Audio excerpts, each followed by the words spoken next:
कैसे हैं आप सब। आशा करता हूँ अच्छे होंगे।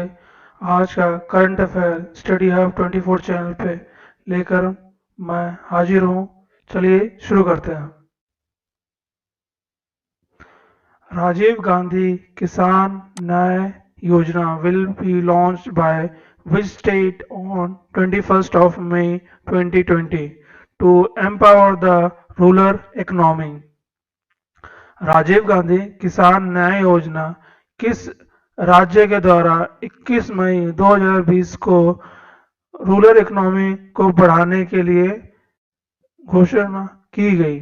पंजाब राज्य सरकार ने, केरला ने, छत्तीसगढ़ या बिहार। तो ये घोषणा की है छत्तीसगढ़ स्टेट गवर्नमेंट ने। छत्तीसगढ़ स्टेट गवर्नमेंट ने रूरल इकोनॉमी को बढ़ाने के लिए ये घोषणा की थी। This scheme was launched on death anniversary of former Prime Minister Rajiv Gandhi. The farmer would be paid 10,000 per acre for paddy, corn and sugar crops based on registered area for the Kharif season. ये जो राजीव गांधी किसान न्याय योजना है ये 21 मई को launch किया जाएगा छत्तीसगढ़ स्टेट गवर्नमेंट के द्वारा। और इस योजना के तहत किसान को पर एकड़ 10,000 रुपये दिया जाएगा उसकी फसल के लिए जो खरीफ सेशन में उगाई जाती है। छत्तीसगढ़ के जो चीफ मिनिस्टर है वो हैं भूपेश बघेल। आगे बढ़ते हैं। Famous Bengali scholar Professor Anishuzhuman, who recently passed away in Dhaka, was awarded the Padma Bhushan by the Government of India in which year? एक बंगाली स्कॉलर थे, लिटरेचर थे, फ्रीडम फाइटर थे अनिशुजुमन, जो रिसेंटली ढाका जो वेस्ट बंगाल की बांग्लादेश की कैपिटल है वहाँ पे डेथ हो गया उनका। उनको गवर्नमेंट ऑफ इंडिया ने पद्म भूषण किस ईयर दिया था? उनको दिया था पद्म भूषण 2014 में। 2014 में उनको पद्म भूषण से सम्मानित किया गया था। He was a gem of Bangla literature and passed away at the age of 83। वो एक जेम थे बंगाली लिटरेचर के जिनकी डेथ 83 की उम्र में हो गई। आगे बढ़ते हैं। Which institute has designed an innovative 3D printed antimicrobial face shield to control the spread of novel coronavirus? किस इंस्टीट्यूट ने 3D printed antimicrobial face shield बनाया कोरोना वायरस जैसी बीमारी को रोकने के लिए, उसके स्प्रेड को रोकने के लिए?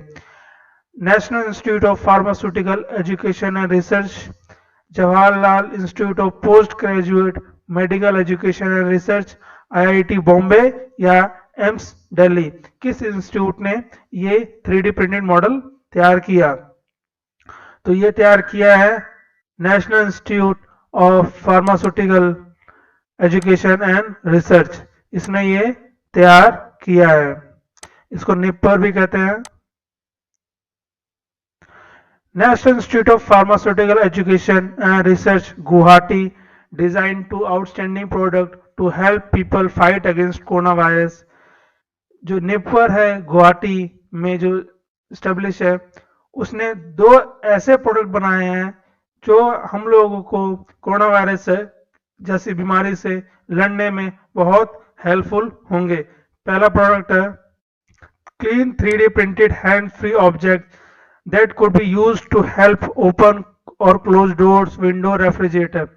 ये जो हैंड फ्री ऑब्जेक्ट बनाया गया है ये खिड़की, दरवाजे, फ्रिज इनको खोलने में हमको हेल्प करेगा।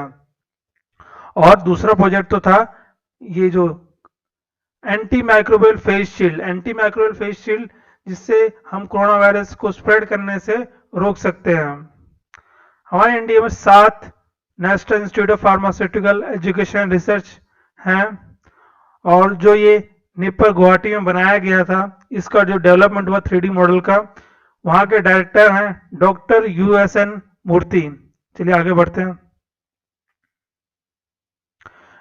What is the name of the institute where scientists have recently developed an injectable silk fireborne based hydrogel for sustained insulin delivery in diabetic patient?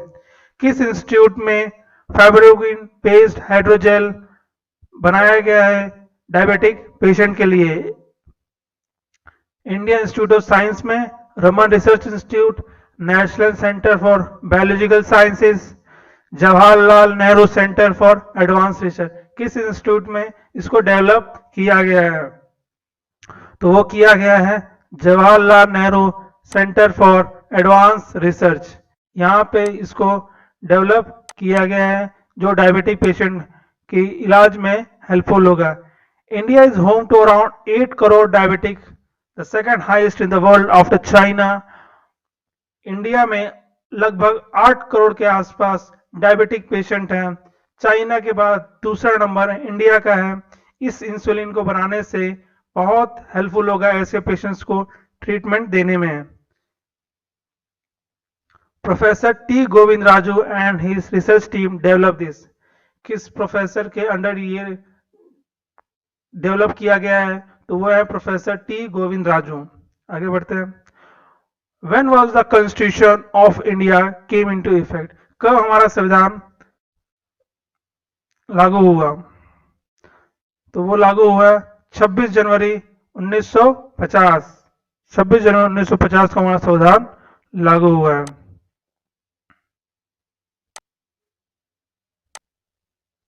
आगे बढ़ते हैं। 12 schedule contain in the constitution of India. 12 schedule है constitution of India में। Our constitution consists of 395 articles in 22 part and 8 schedule. Who is the current World Bank head? Current में world bank का head कौन है? तो वो है Junaid Ahmad. Junaid Ahmad current में वर्ल्ड बैंक के हेड हैं। World bank committed an amount of $1 billion in support of 20 lakh crore package of Narendra Modi. World bank ने हाल ही में हमारे प्रधानमंत्री के आर्थिक पैकेज की घोषणा के बाद $1 बिलियन देने की घोषणा की है और वर्ल्ड बैंक की स्थापना जुलाई 1944 में हुई थी। आगे बढ़ते हैं। Which state government has setting up 10,000 health clinic at village level and revamping government hospital and medical colleges? किस स्टेट गवर्नमेंट ने 10,000 हेल्थ क्लिनिक गांवों में खोलने के लिए और सरकारी अस्पताल को रीस्टेब्लिश करने के लिए, मेडिकल कॉलेज को रीस्टेब्लिश करने के लिए कहा है? मध्य प्रदेश स्टेट गवर्नमेंट ने, तमिलनाडु, आंध्र प्रदेश या उड़ीसा? तो ये स्टेट गवर्नमेंट ने कहा है आंध्र प्रदेश। आंध्र प्रदेश स्टेट गवर्नमेंट ने विलेजेस में 10,000 हेल्थ क्लिनिक स्टेब्लिश करने का घोषणा किया है। आगे बढ़ते हैं। It invest ₹16,200 crore in a bid to boost primary healthcare system in the state. वहां के जो चीफ मिनिस्टर हैं जगन मोहन रेड्डी, उन्होंने 16,200 करोड़ रुपए की घोषणा की है इस हेल्थ केयर सिस्टम को बूस्ट करने के लिए अपने स्टेट में। आगे बढ़ते हैं। What is the name of cyclone which will came in Bay of Bengal and affect Bay of West Bengal, Orissa and Andaman and Nicobar island? उस साइक्लोन का क्या नाम है जो रिसेंटली बे ऑफ बंगाल में उठा है और वेस्ट बंगाल, उड़ीसा और अंडमान निकोबार आइलैंड की तरफ बढ़ रहा है विथ एपिक स्पीड? क्या नाम है उस साइक्लोन का? एम्फन, फानी, गाजा या नरगिस? क्या नाम है उस साइक्लोन का? उस साइक्लोन का नाम है अम्फन। आगे बढ़ते हैं। Which government hiked the income limit to 2.5 lakh rupees to get free education for kid? किस स्टेट गवर्नमेंट ने इनकम लिमिट 2.5 लाख बढ़ा के की है ताकि उनके बच्चों को फ्री एजुकेशन मिल सके? उत्तर प्रदेश स्टेट गवर्नमेंट ने, राजस्थान, हरियाणा, उत्तराखंड। तो ये स्टेट गवर्नमेंट है राजस्थान। राजस्थान के सीएम ने ये घोषणा की है कि जिनकी सैलरी 2.5 लाख तक है उनके बच्चे को फ्री एजुकेशन दी जाएगी। By increasing the income limit by Chief Minister, more children from weaker and disadvantaged group will get free admission in non-government school. इस कोई घोषणा के बाद, इनकम लिमिट बढ़ाने के बाद, जो गरीब घर से बच्चे आते हैं उनको भी नॉन गवर्नमेंट स्कूल्स में एजुकेशन मिल पाएगा फ्री में। और वहां के जो चीफ मिनिस्टर हैं वो हैं अशोक गहलोत। आज की जो हिस्ट्री है 16th मई की जो हिस्ट्री है वो है 16th May 1975 Sikkim become the 22nd state of India and High Court established in Gangtok। Sikkim आज के दिन 22वां राज्य भारत का बना था 1975 में और उसका हाई कोर्ट इस्टेब्लिश हुआ था गैंगटॉक में। अगर आज का करंट अफेयर आप लोगों को अच्छा लगा हो तो प्लीज चैनल को लाइक करिए, अगर आप नए हैं तो चैनल को सब्सक्राइब करिए और ज्यादा से ज्यादा शेयर करिए। Thank you.